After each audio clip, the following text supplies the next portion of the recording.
Good morning, my third grade mathematicians. How are you this morning?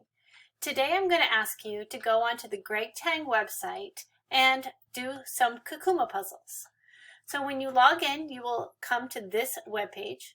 I want you to click over on this side where it says practice. So you will click on that practice button right there.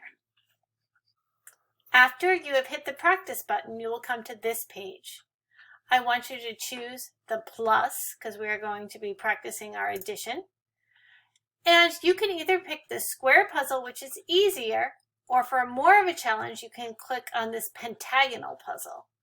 And then the sunny means that it's going to be an easier puzzle, and the rainy means it's going to be much more difficult. So I'm going to hit the plus sign. I'm going to pick the pentagonal puzzle, and I'm going to pick the sunny day, and then we're going to click on Start Game.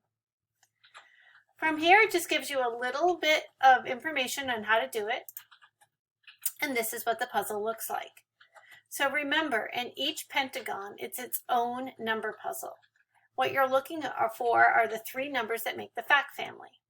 So here, 7 plus 2 is equal to 9, so we're going to click on the 9. Here, 1 plus 3 is equal to 4, so we're going to click on the 4. Here, 2 plus 5 is equal to 7. Here, 8 plus 7 is equal to 15. And 2 plus 4 is equal to 6. And then finally, you're going to do one more puzzle.